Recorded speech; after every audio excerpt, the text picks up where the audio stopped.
wish you great success for your meeting. I particularly want to extend my warm wishes to Mary Shuttleworth, who I've had the pleasure of meeting more than once in Los Angeles and again when she came to my country during my presidency.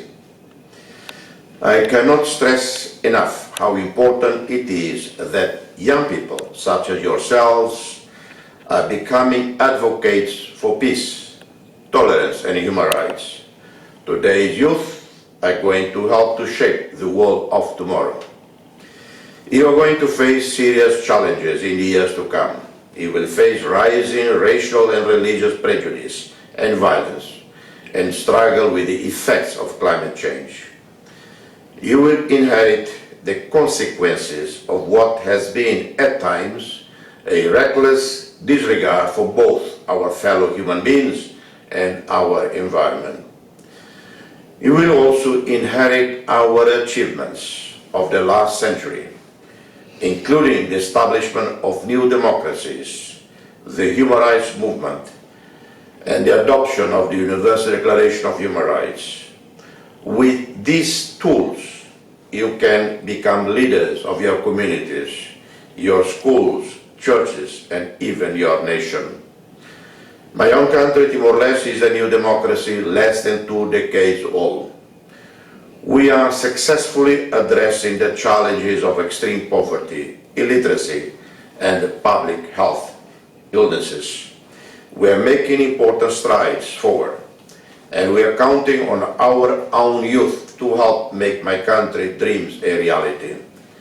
Youth for Human Rights is helping us on that road and has made their materials on the Universal Declaration of Human Rights available in more than 800 schools for more than 25,000 children.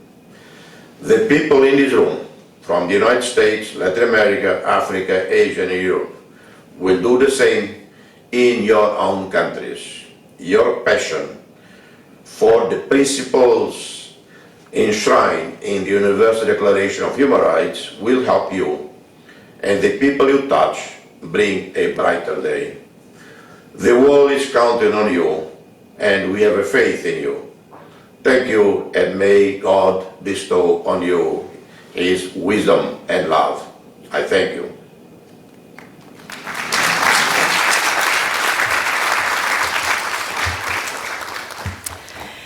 And now I would like some of our youth ambassadors to share with you. These are youth who have participated in our annual Youth for Human Rights Summit before and are very active in forwarding human rights education. Please help me welcome the first one from the USA, Demi Durrett.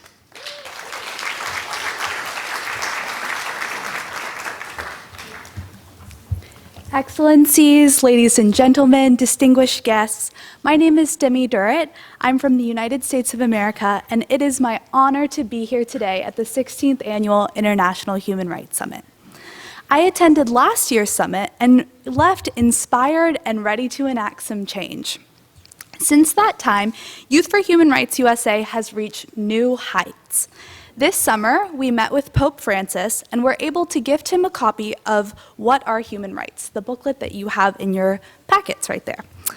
This works hand in hand with his commitment to youth-based initiatives. In September, we traveled to Malta and New York to engage with Her Excellency, Marie-Louise Calero-Preca, the President of Malta. Through these very productive meetings last fall, we proposed a wide variety of initiatives to implement human rights education in the island nation of Malta. This past December, we had a wonderfully busy and productive time with our eighth annual Human Rights Day celebration, which featured 14 local nonprofits dedicated to human rights-related causes, inspiring speeches from local game changers, musical performances, and hundreds of people coming out to learn their human rights. We've had a great year attending various events both locally and globally to advance the cause of human rights. To be clear, in light of these small victories on behalf of the advancement of human rights for all, we still face a myriad of global problems. It is vital that we all work together to make human rights a reality, because as we all know, there are still wars, suffering, and injustices. From systematic corruption and mass murder to exploitation and humanitarian crises, now more than ever, we must realize the importance of human rights. However, we should be encouraged. Today, our event encompasses the efforts of so many of my incredible fellow youth here. And as such, we will help to set in motion a series of actions towards peace and tolerance. In my opinion, Human Rights Watch Director Kenneth Roth said it best. Values are fragile. Because the values of human rights depend foremost on the ability to empathize with others or to recognize the importance of treating others the way we would want to be treated, they're especially vulnerable in today's climate. A society of culture and respect for human rights needs regular tending. Together, I look forward to tending to that respect. Here's to ensuring a better world for those to come. I look forward to you joining me. Thanks.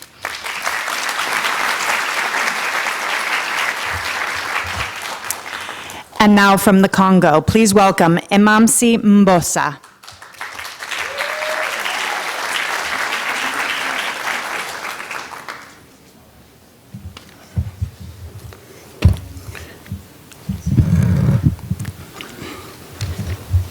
Mbote from the Republic of Congo. Your Excellencies, distinguished guests, fellow delegates, youth ambassadors, hello. Thank you, our host, for this great organization. My name is Emamsi Mbosa Ngoso. I'm coming from the Republic of Congo. I believe the best way to find yourself dwells into losing yourself in the service of others, as reminded by Gandhi. Therefore, by doing so, I have been involved for almost a decade, like all of you, in community activities and human rights education. The journey has not been easy, especially when you are born in a country which has suffered from years of civil war and human rights violation. Guided by my passion and my desire into participating in the building of strong community, I have dedicated my life to young people like me by empowering youth through civic engagement, youth participation, and human rights awareness. Now I work as international coordinator of a youth-led organization named African Youth Architects, which serves as the African continent catalyst to monitor programs of actions for youth. The organization provides grant funding and educational support to young people who cannot afford it. The core value of our work is education, especially girls' education, which I think is a fundamental human right. Obviously, this huge task also faces challenges, as we have to fight against traditional and cultural practice, especially where girls suffer from genital mutilations and early marriage without their consent. This situation leaves them with no choice but to drop school and unwillingly go to take care of their family-in-law. Ladies and gentlemen, distinguished guests, our goal is to make the African youth, especially girls and boys, more aware and educated, and by doing so, creating sustainable development.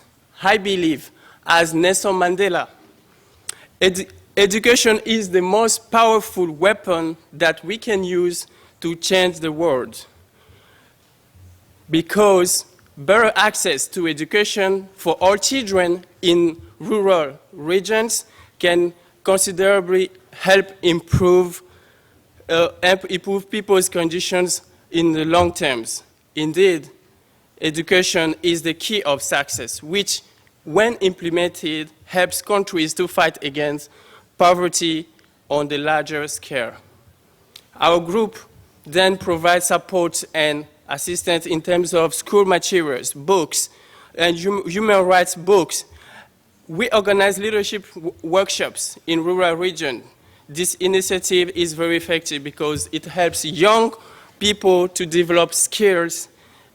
And in addition, we also offer mentorship programs in order to help them grow. Participating in this Youth for Human Rights Summits will give me a chance to be the voice of those who can't tell their story and relate the level of atrocities they have been through in terms of violation of their basic rights and to improve the human rights in Africa. Few days ago, to close, a friend told me that it was impossible to fight against tribalism and inequality. In the case of my country, for example, I told her that tribalism or xenophobia is just as racism at a smaller scale. It deserves a cure to allow everyone to enjoy equality of chances. Yes, we are the ones that can make that change. To all young men, young activists, youth ambassadors, don't let anyone tell you that you can't make change. Of course we can, because we care and because we are powerful. Thank you very much.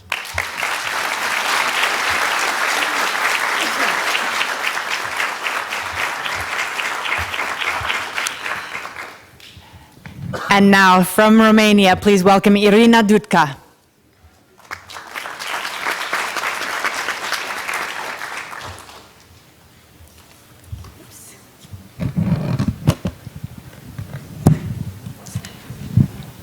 Okay, hello everyone. My greetings to our distinguished guests and our wonderful host, Youth for Human Rights International. My name is Irina Dudka and I'm coming from Romania, a southeastern European country. I lived and I grew up in Moldova, an ex-communist country where a few were allowed to be against the popular social practices and attitudes. When a society is not welcoming of individual differences, it requires one conform where you are not accepted. With this comes the incentive to oppress the minority population who do not have similar beliefs on culture, gender, religion, and sexual orientation. This changed for me when I went to study law in Romania. I realized this was an opportunity to step out of my comfort zone and change and believe in who I am. Here in a new community, I learned to deal with daily problems, to reach for new goals, and I started volunteering with and in turn eventually with International Encompass. I was part of freedom movement advocacy. We lobbied for Moldavians to travel in Europe without visa. We were successful of getting biometric passports for all Moldavian citizens despite the immigration crisis in Eastern Europe. My internship in Athens focused on enhancing government institutions, civil society, and more generally human rights. Last year, after I represented Romania as a youth delegate at Youth for Human Rights International, I decided to focus more on human rights. So for the last 7 months, I lived in Italy, where I worked with an NGO that's offering juridical assistance for immigrants, creating projects for youngsters concerning human rights education, and offering international exchanges for underprivileged students. We also advocated for the most discriminated people in society, working with public administration, creating new solutions with events, conferences, lectures, and workshops. During these months, I had the opportunity to improve my knowledge in human rights work. Networking and with experienced specialists while engaged in these projects expanded my worldview and challenged my stereotypes. I concluded that I would like to dedicate my life to helping to oppressed, lifting impoverished, and making the world a much better place. Thank you again for welcoming my country into your remarkable presence, and may we all take home new resolutions from this new experience. Thank you.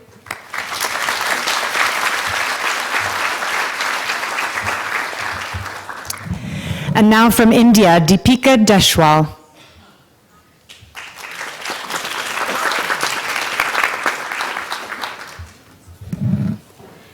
Namaskar. Honored guests, ladies and gentlemen. My name is Deepika Deshwal. I am from India. I wish to thank Youth for Human Rights for this opportunity. I work for women's welfare and rights for the individuals, such as the freedom of speech and expression.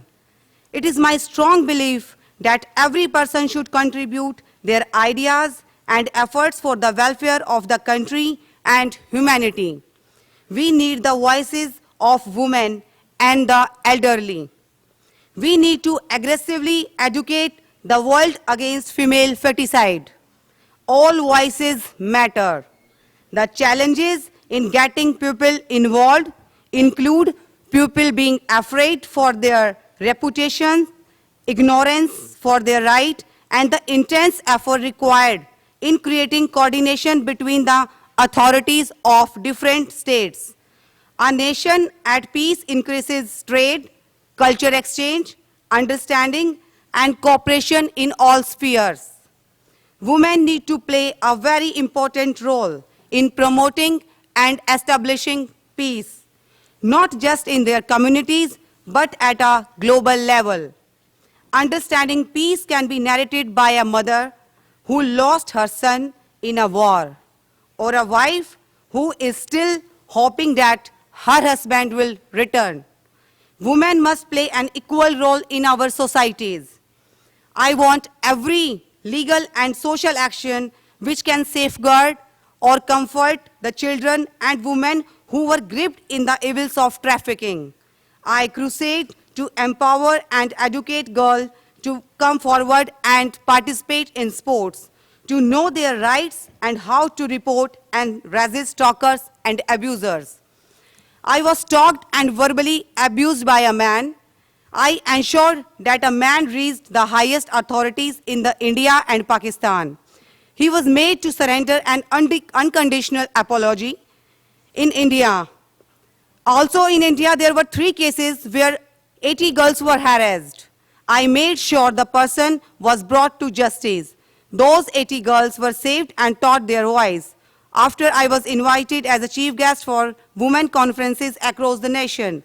Additionally, my work on saving kidnapped girls from human trafficking was recognized. I was recommended for the President Award. I motivate girls to use social media to expose stalkers and use legal means to bring them to justice. My mission is to make girls aware of their right and know how to keep themselves safe, strong and self-confident. I have organized bike rallies focused on awareness and women empowerment attended by dignitaries from CRPF, BSF, police, etc.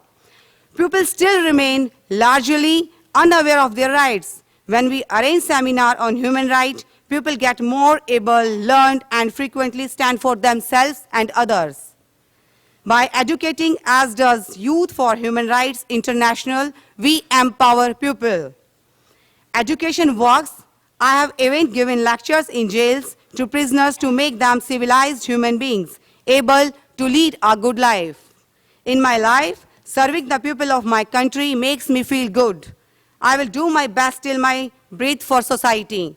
I want to teach girls, know your rights, be fearless, it is your time. Thank you.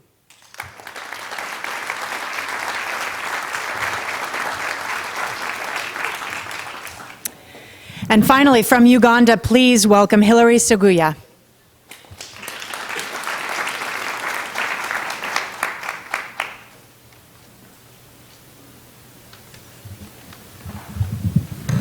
Thank you so much. Most honored ladies and gentlemen, from Uganda, my name is Hilary Innocent Taylor Seguya.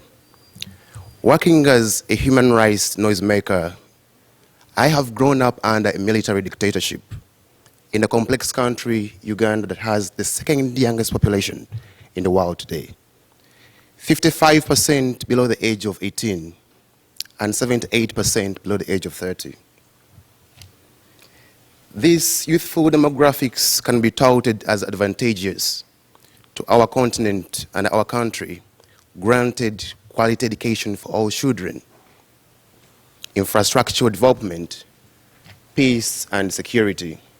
But we are seated on a time bomb as a nation because there is lack of meaningful education and lack of meaningful work to our young people in my country.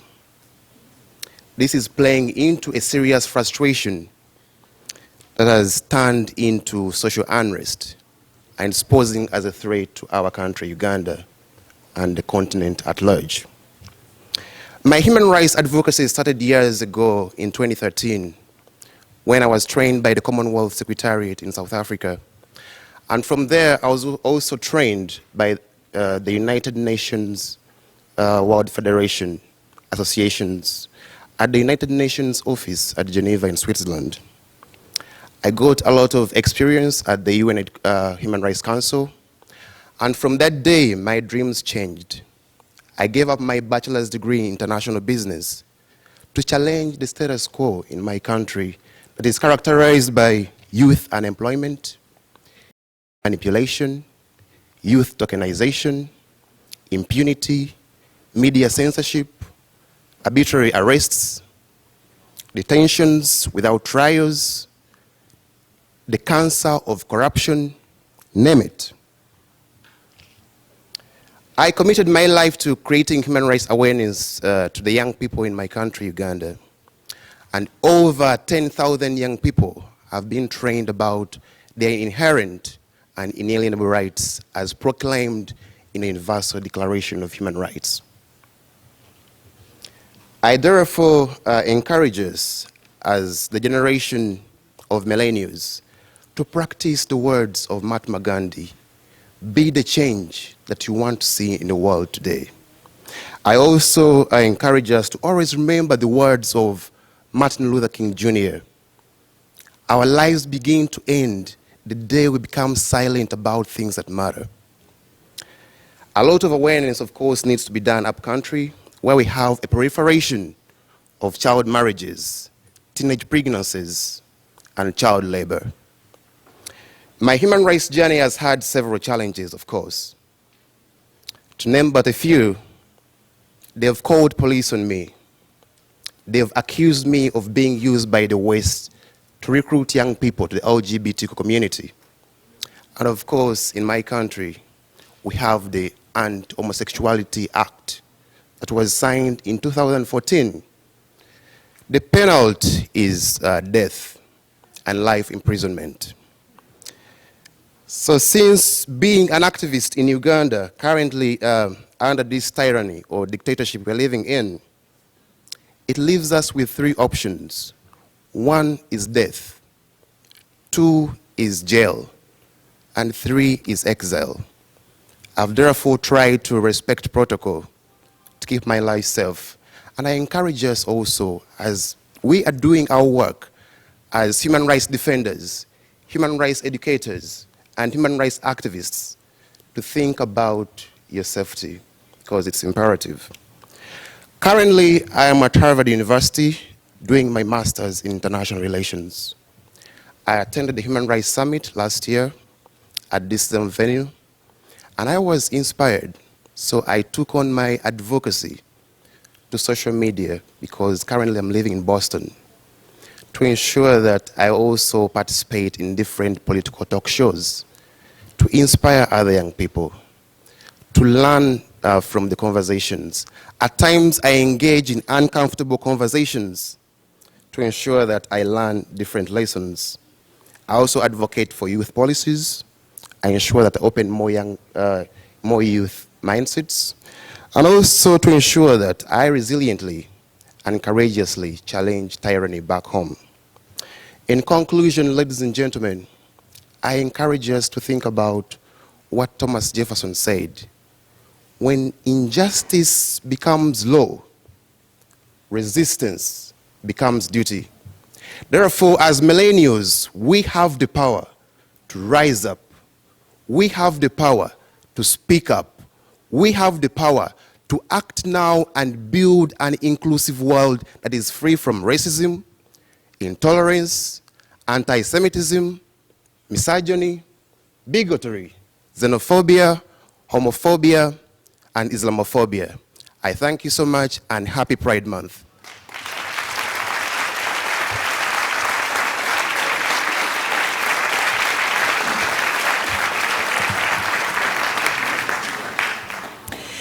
The final speaker for the morning session is the Executive Director of the National Affairs Office of the Church of Scientology in Washington, D.C., Ms. Beth Akiyama.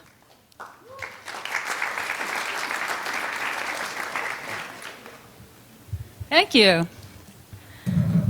Excellencies, distinguished guests, youth delegates, ladies and gentlemen. I want to thank the United Nations for providing such a forum and the permanent representation of El Salvador for sponsoring this important event. I also want to acknowledge all the co-sponsors for their support. Thank you. This year we are celebrating the 30th anniversary of the Convention on the Rights of the Child. This is the perfect background for this 16th Youth Summit. The Convention on the Rights of the Child protects the rights of all children everywhere to be free from discrimination, violence, and neglect. The Convention also addresses that they have a right to education. These 2 points, protection from discrimination and the right to education, perfectly encapsulate what this 16th Youth Summit is about. Statistics explain why it is so urgent. Every day, 33,000 girls become child brides globally. Only 6 countries give women and men legal, equal work rights. This is not just happening in third world countries. In fact, 42% of U.S. working women have faced gender discrimination on the job. Kids are bullied in at least 145 countries. But here is what education can do with Youth for Human Rights education materials focused on the Universal Declaration of Human Rights. In the past year, 4,566 educators were provided with the full human rights curriculum. In the past year alone, about 5,888 schools have obtained and delivered the human rights education materials of Youth for Human Rights. In the past year, over 774,000 youth have received booklets that describe the 30 articles of the Universal Declaration. In his opening address, Ambassador Ruben Escalante okay, said that human rights affect us all. Human rights are important, and we can do something about them. We can do something in our families and our companies. Unfortunately, you can't measure prevention. But if you look at the glass as half full, we can make a positive change. And we will see that change. Thank you, Mr. Escalante. Youth for Human Rights is completely ready to take the challenge of bringing human rights education to El Salvador and anywhere to educate and engage youth and adults on their human rights. Mr. Ramos Horta also stressed how important it is that young people become advocates of peace and tolerance, adopting the Universal Declaration of Human Rights, and to have the tools to become leaders and create conditions that we are all striving for. Yes, Mr. Ramos Horta, Youth for Human Rights will continue to reach all youth in East Timor who will continue and contribute in creating lasting reforms. And we will continue inspiring youth to become new voices for humanity to rise and carry the torch you have lit for the generations to come in East Timor and all over the world. I salute all the young human rights advocates in the room today, coming from 45 countries as the leaders of the humanitarian movement that will change the world. Thank you.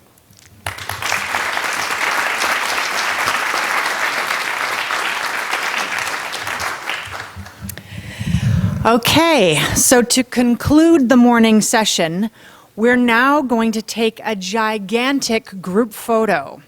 So, What we're going to need everyone to do is simply stand up and face the back room, the back wall.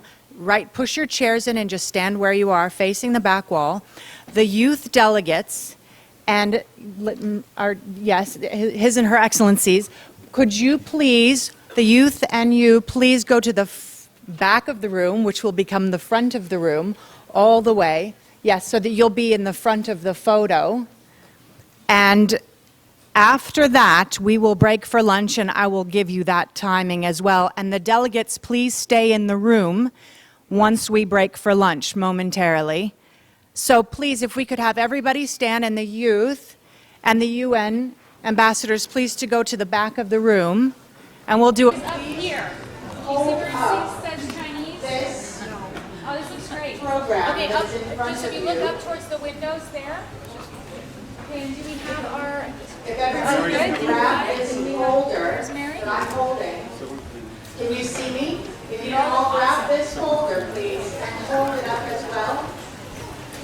That's fantastic, everybody, yes. Okay, thank you. Once we take the photo. Mary. And now I'm going to come to the front of the room, so I won't be able to give you any more instructions on my.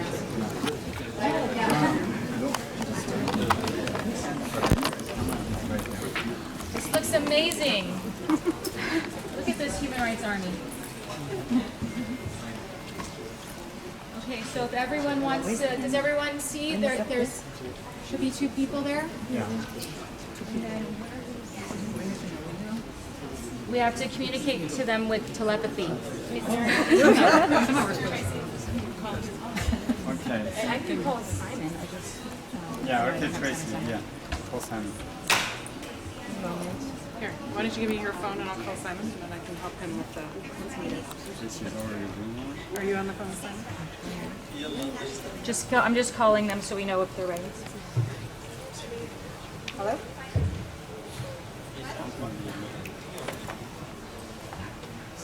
Just keep smiling. I'm sure they're taking pictures.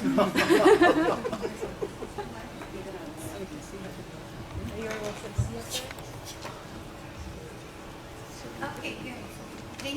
So everybody needs to be in front of one chair, basically, so nobody can stay in the aisles. So find a chair because the team can see you all from above. A few people who are stuck in aisles, you can go here. Because you're in aisles, we don't see you too well. Because then there's a chair in front of you. In I'm front his of me? voice. You have to move the chair. We can't move it. It's attached to the wall, like it's to the floor.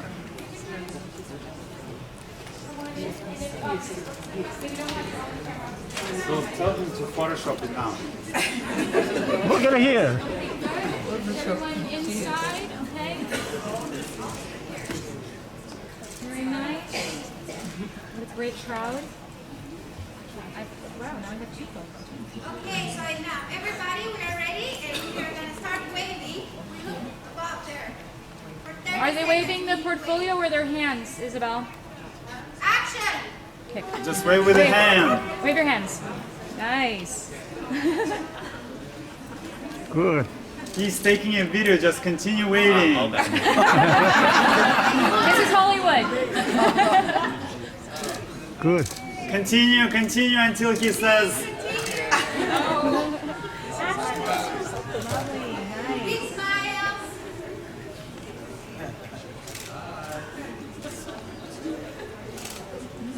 You're waving to the man in the mirror.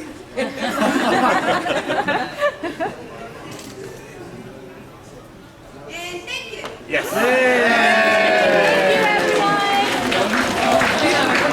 Any food or beverage in this room, so if you brought things here from lunch, please dispose of them now, unless it's a closed-top beverage, in which case you can have that in your bag. Other than that, all food and beverage items must be disposed of at this time, please, before we officially get started. Thank you. Also, a quick reminder to turn off your cell phones or silence any other noise-making devices that you may have. Thank you.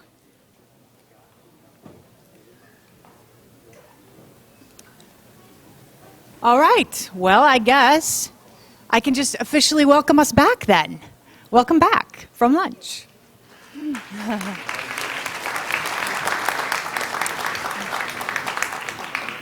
The afternoon session of the summit will begin with our awards ceremony.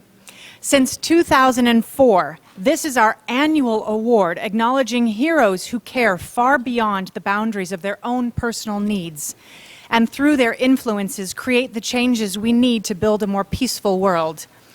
Those heroes with the vision, the passion, and the boots on the ground in their own communities, their countries, and beyond are the ones we are honoring today with our Youth for Human Rights Heroes Awards. Dr. Mary Shuttleworth will present the first awardee. She's from Italy. She is the president of Art and Culture for Human Rights, a true hero. Please welcome Ms. Maria Elena Martini.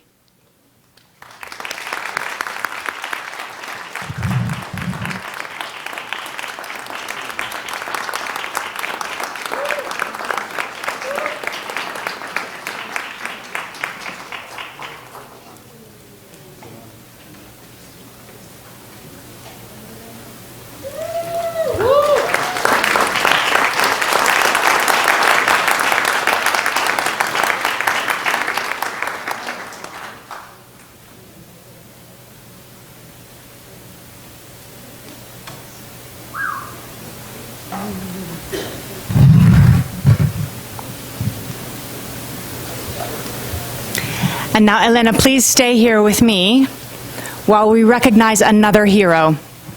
You can put your award there. Daniele Nardi was an inspiration for people around the world, not only for his skill, his courage, and his passion, but also for his dedication to spreading the message of human rights to millions. His numerous expeditions as a mountaineer with the high flag of human rights have raised awareness of this vital need for human rights around the world. Through his humanitarian missions, he has promoted these fundamental rights that every human being deserves. Since Daniele became active with the Youth for Human Rights program, he met with more than 20,000 youth personally, educating them and getting their commitment to respect the human rights of others. We want to recognize him in memoriam, and we do it here today because he was supposed to be here originally, but life had other plans for him.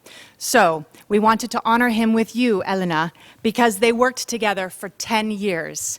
She's going to say a little something about Daniele. Grazie.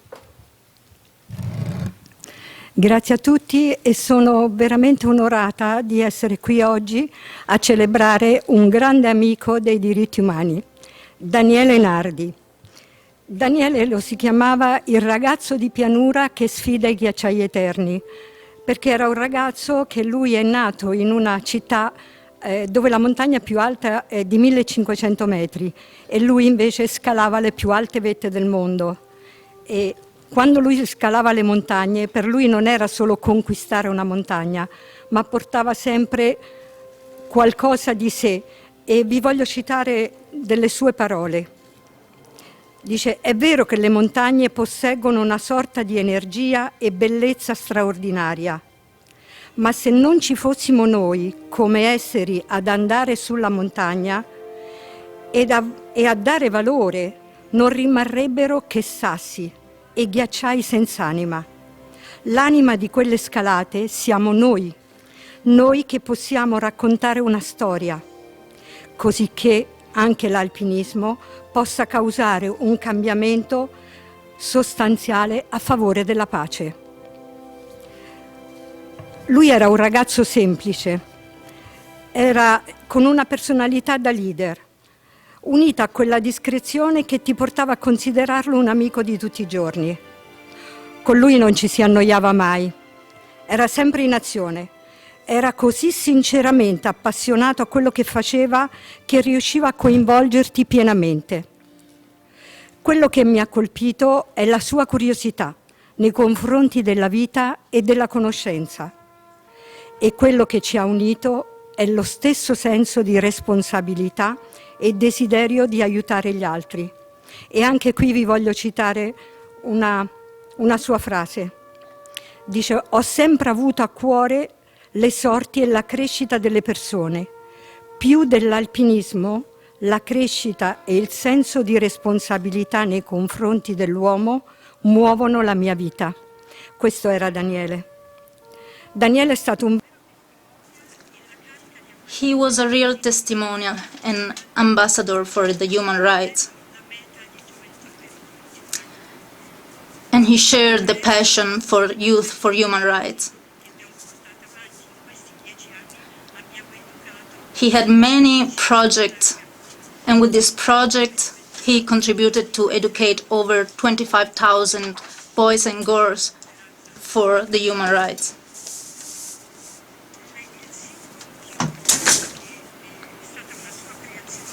The most important symbol, his creation, was the high flag for human rights. It was very important because he brought this flag with him in all his expeditions and adventures. And he brought it in each school where he went. All the students, boys and girls that signed this flag, shared his idea and his value for human rights. I want to say hi to him again and say thank you and tell him you gave a great push for human rights. You are an inspiration for many people. Many mountaineers and people involved in sports are following his example. I believe that the great gift that a person can give to their children are these ideas, and these are the real way towards happiness. I thank you, Daniele, for this. We all thank you. Thanks for sharing a part of the path of this life.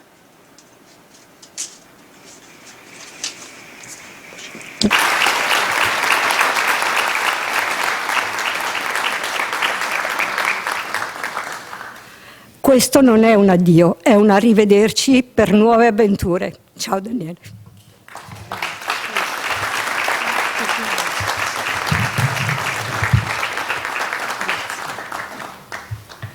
Grazie Daniele.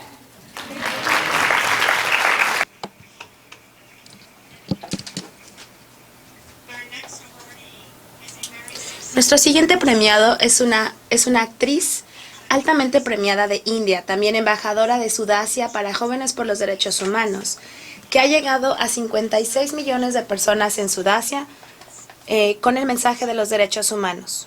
Se va a dirigir a nosotros el día de mañana en la tarde cuando sea su turno de hablar, pero el día de hoy le vamos a dar su premio, así que damos la bienvenida a la señorita Sheena Shohan.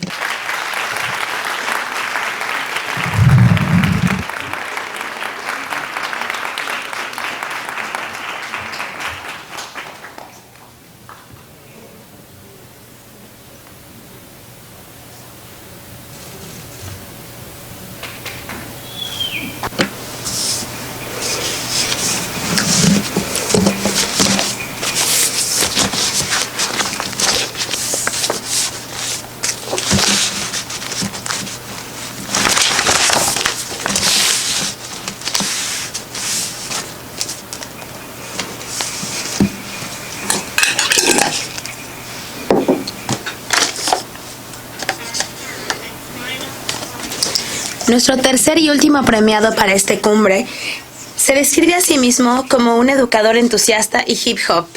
Es ministro, también es emprendedor y músico. Lo describimos como un héroe. Y escucharás por qué cuando se dirija a nosotros mañana. Desde Washington, démosle la bienvenida al señor Travis Ellis.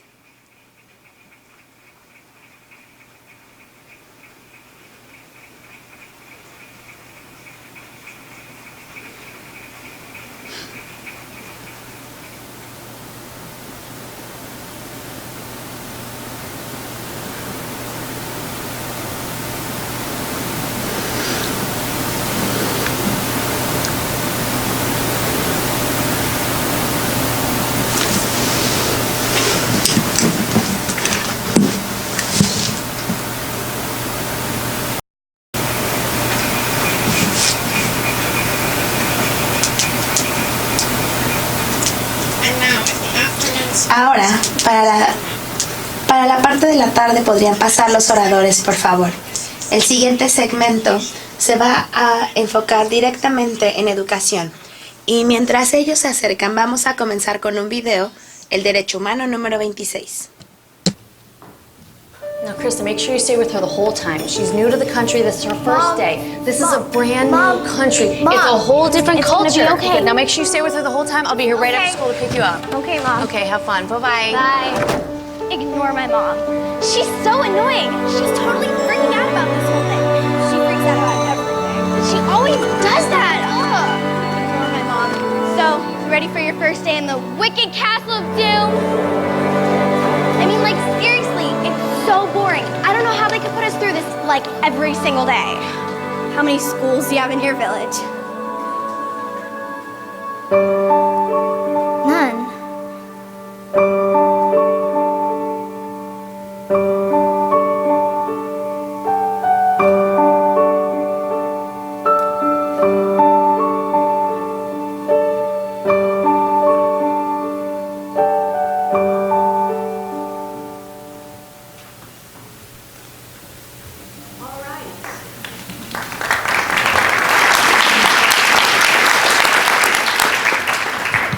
They get me every time, those PSAs, right in the heart, right? Wow. Please welcome the Executive Director of Bekenyang in the Gambia, Mr. John A. Namafara.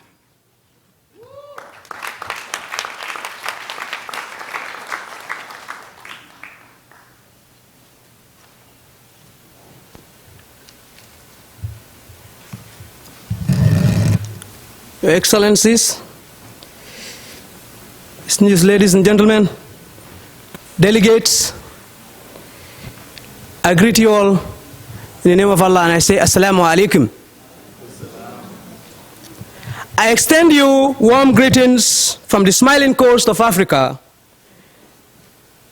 and the smallest country in mainland Africa, the Gambia.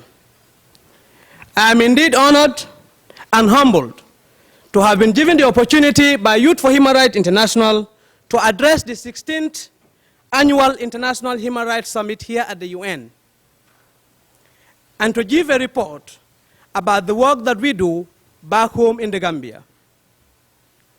As most of you might have known, that the Gambia is in transition, and we work towards rebuilding our country after 22 years of dictatorship.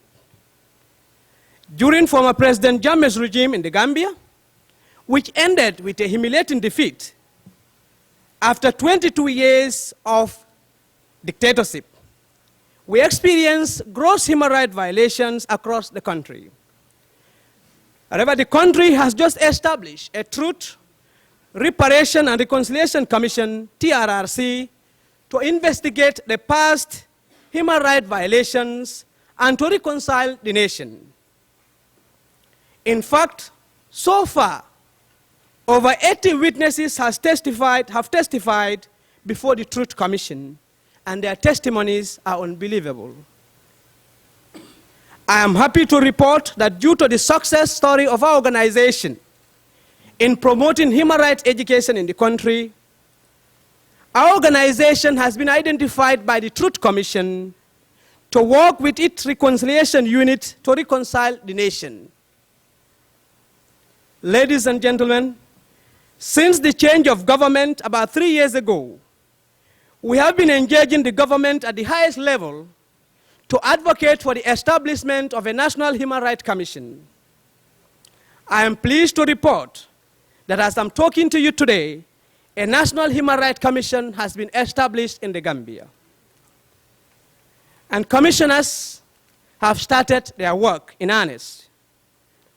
Our organization, during the past 12 months, alone have provided human rights education to over 14,000 people, mainly women and youth. Your Excellencies, thanks to the hard work of my team, we have covered all the 7 administrative regions of the Gambia with our human rights education program. Thousands of human rights educational materials were distributed to schools and youth organizations across the country, courtesy of Youth for Human Rights International. As part of a wider transitional justice process ongoing in the country, a new security sector reform is ongoing. And our organization is at center stage of this process at the national level. Ladies and gentlemen, after amending our constitution for over 50 years by the former regime, the country is now developing a new constitution, of which my organization is playing a leading role, just to ensure that the issues relating to human rights are well taken care of in the new constitution. Ladies and gentlemen, the new phenomenon that we are confronting with right now in the Gambia is the issue of slavery. This is a new issue that we have been facing with over the past couple of months with regards to the caste system between the Sarahule ethnic groups. My organization has been engaging various stakeholders in the conflict to ensure that everyone's right is respected, and therefore let them understand, for them to understand that no one should be considered slave in this 21st century. We need the continuous support of the international community, including the Youth for Human Rights International, to keep accompanying us in consolidating our democracy, thus building a culture of human rights in the West African nation. I thank you all for your kind attention.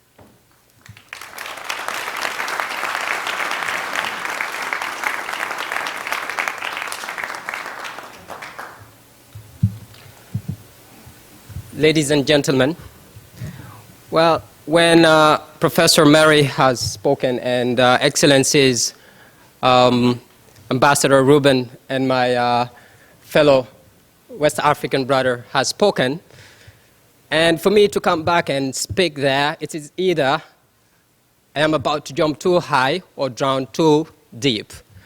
So my name is Mohamed Diallo, and I'm originally from Guinea. Dear delegates, as Nelson Mandela once said, education is the great engine of personal development. But unfortunately, for many people around the world, education is a matter of life or death. And for instance, without an education, my people, those in Guinea, are stuck in poverty and cannot participate in the socio-economic development of the country.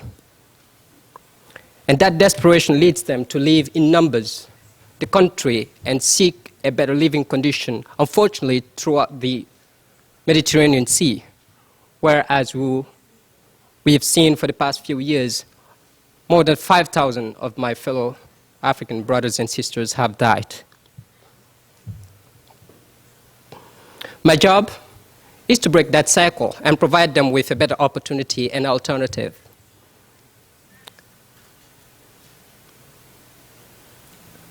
I wrote 2 books in 2017 to advocate for global education and the end of child marriages, and to ensure that those young people are afforded access to education and quality education in their home countries so that they don't see the path through the Mediterranean Sea as the only alternative. Personally, my dad left the household when I was 11, and I was raised by my mother, who, despite the enormous challenges and struggles and the abuses that most women and children face in developing countries usually, she made sure that I go to school. She ensured that I get a good education. When I was 17, my mother passed away. But guess what? I stuck with my goal to earn a degree, which I did, and then went on to secure my first job in Guinea. And now I'm going to be pursuing my LLM, my Master's of Laws here in the United States because of education.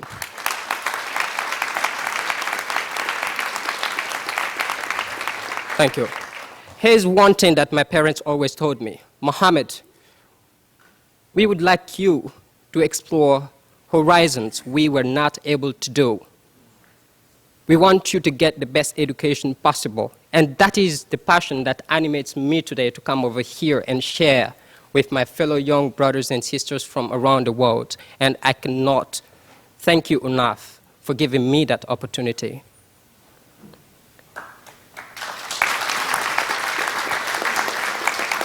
Now, if you will, I'm a living example of one for whom education is a matter of life or death.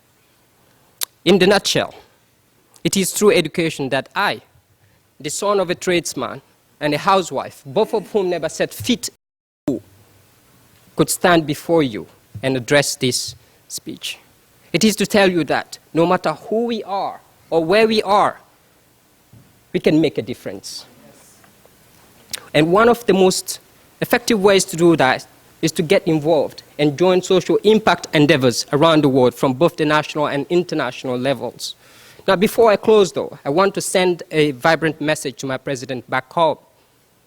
I'm scared because in 2020, we don't know whether the president will stay and respect the Constitution or not. And I would like him to stay true to his ideals of democracy and pass on the power as the Constitution stipulates it. So I thank you again, and thank you for Human Rights for providing me with this amazing, outstanding opportunity. Thank you so much.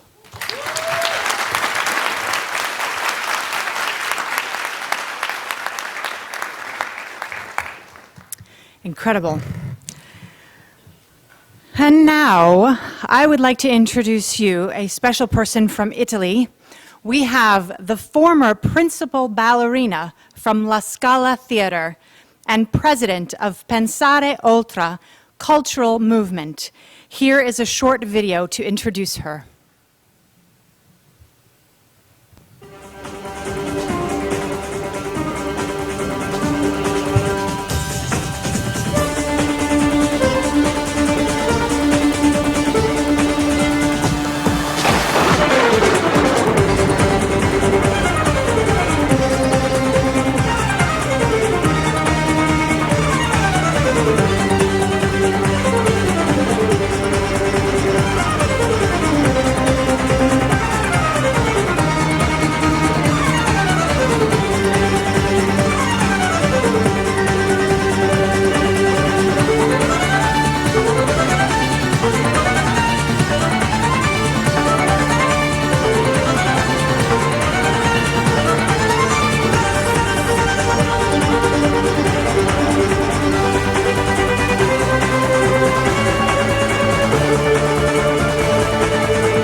Armiato.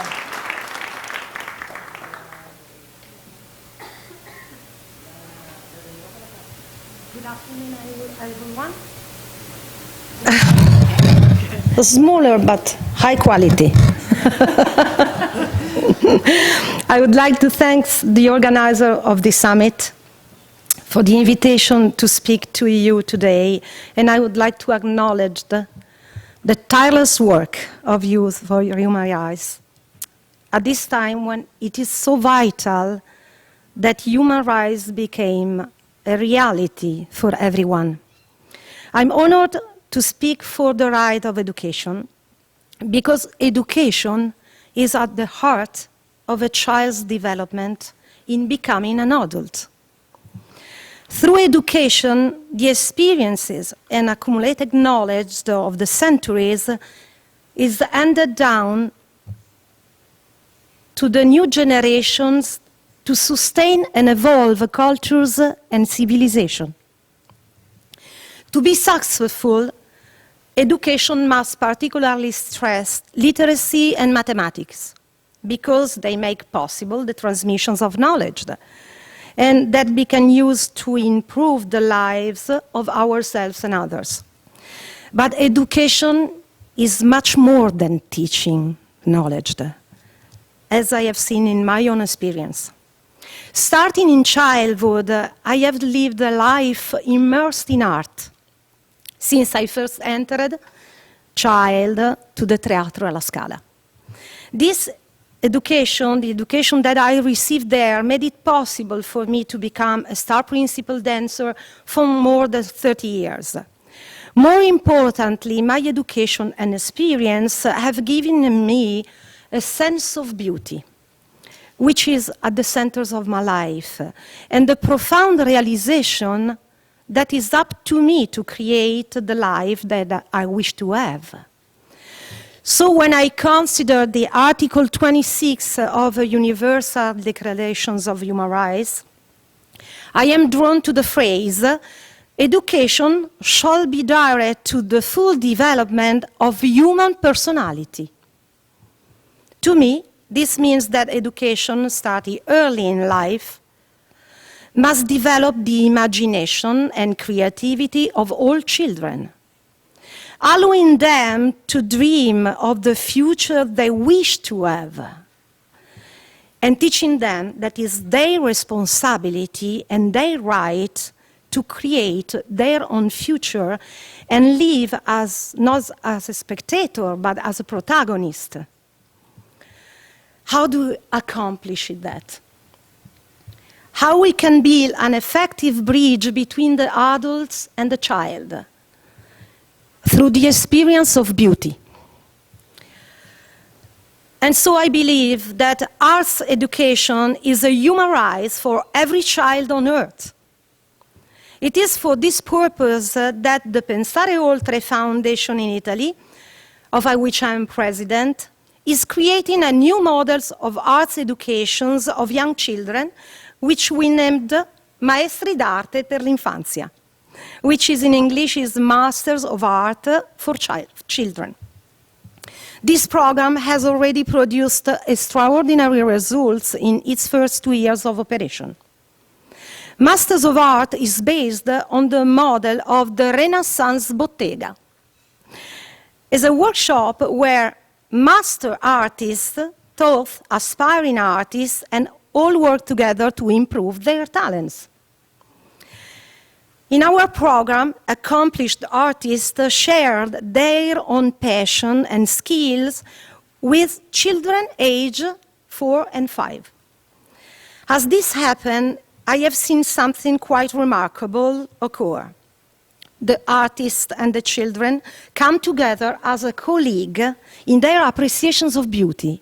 For beauty is truly a bridge between children and adults, and in fact, between all people. Masters of Art is an inspiration for children to develop self-discipline in order to accomplishing a result that is important to them because they see clearly that the creations of beauty requires study, practice, and rigor.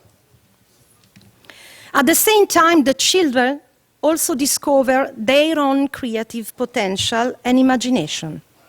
These are the capabilities that will lead them to success in school and in life, no matter what the interest they choose. There have been many methods of education, but arts has always proved the best. Take, for example, the alphabet. This wonderful code is the key to literacy and to the knowledge and ideas that all children should have access to. But children often learn it only because they are expected to, so they learn it with difficulty. But think of the alphabet as the creative tool of an actor or singer who must know how to read in order to put sound in a proper sequence to create beauty. Children immediately become eager to learn because the alphabet becomes important to accomplishing their goals. Their desire to learn is a direct result of an artist's passion and ability to enchant. In the traditions of the Renaissance, it's my hope that Italy can again inspire and lead others to improve educational experiences and results for our most important citizens, our children. Thank you.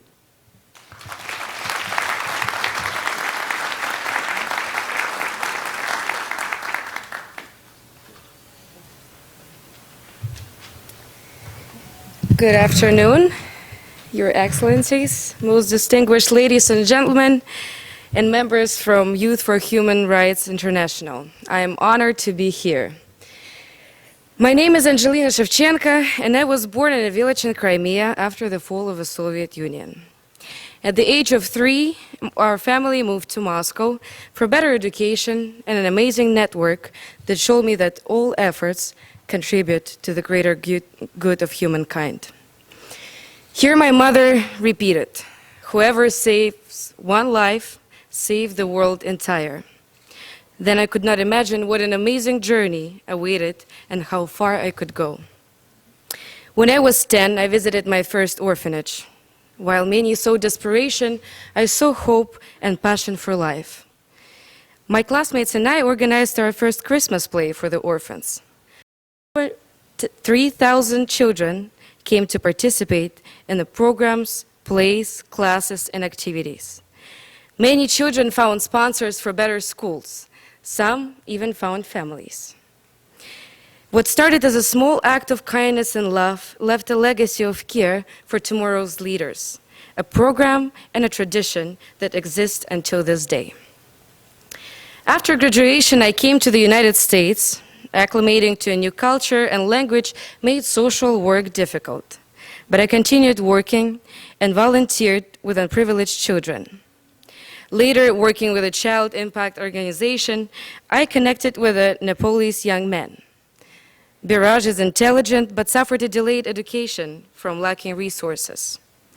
Later, his positive contributions to society, based on his growth through my social, financial, and emotional support, showed me the potential when truly invested in people.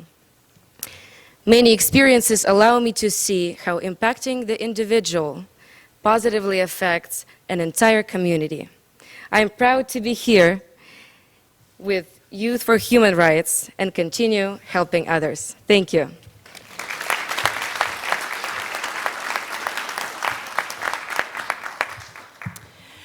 Just as a reminder, speakers, you are welcome to stay in your seats and speak from your seats, but you're also, of course, welcome to come up here. It's completely your choice. And now for the next speaker, please help me welcome from Japan. We have the representative of Friends of the United Nations, Asia Pacific, Takahiro Kanamori.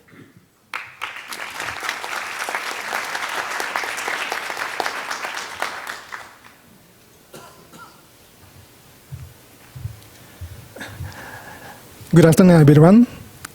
I choose to come up here to speak. Otherwise, I might fall asleep for the jet lag I'm still having. First of all, I'd like to congratulate Dr. Mari and all the staff of the Youth for Human Rights International to hold this 16th Annual International Human Rights Summit. 16 years is a very long time. Then, sustainable is a key word for the education, especially. My name is Taka Kanamori, representative of the Friends of the UN Asia Pacific. Our headquarters, Friends of the UN, has been established since 1985 here in New York, and we, Friends of the UN Asia Pacific, was established in 2008. Let me explain a little bit about my organization. Our activity is to focus on conveying message, in other words, reaching out to the people. For example, we believe that the UN has very unique and impressive program or campaign, but if the people does not realize existing those program or campaign, the important message never reach to the people. Therefore, we have used the entertainment aspect, such as sports, music, and fashion, as a platform to convey the important issue to create an opportunity for young people, especially to think those issues. We call this activity as edutainment. This is a combination word for that entertainment and education. In this case, people can learn more enjoyable. We have been working together with one of the most famous football club team in Japan called Urawa Reds Diamonds, known as Urawa Reds. From 2010, we are collaborating together with them. Then we have established with a special program called Sports for Peace for zero tolerance toward attitude towards racism since 2014. In some cases, it might be very difficult in Japanese society to see why human rights is so important and necessary for people to live. That is because today's Japan, we are not being arrested just for seeing that TV or reading the newspaper or believe some special particular religion. We're not going to be arrested for that. That is why it's sometimes too natural for human rights to be secure, and we might not be able to imagine the situation without them. People can only imagine the world in the same way, even though it would be drastically different. However, there are also human rights issues existing in Japan, such as bullying and discrimination. In order to educate people on these issues that seem difficult to the picture, we can use the sports as helpful tools. Because sports has a rule you have to follow if you want to play it. Therefore, we take this advantage to have familiar knowledge of the sports and educate people that there must be rules in order for people to live in society, that these rules must be maintained if you want to be a player in society, and that is a rule that human rights people must follow. Also, as I said, our main activity is how to convey the important message to make opportunity for people to think with those issues or problems. For educating people, we have been collaborating with Youth for Human Rights International to let us use their educational tools. For example, we have shown video clip over the history of human rights to high school students, and we have a very positive reaction from them, like those animations make easy to understand and study timeline of the history of human rights. Animation got their attention, and this is one of the examples for edutainment. We have been continuing to collaborating with the Youth for Human Rights International and continue to educating people, especially for young people, by using that entertainment aspect. Thank you very much for listening.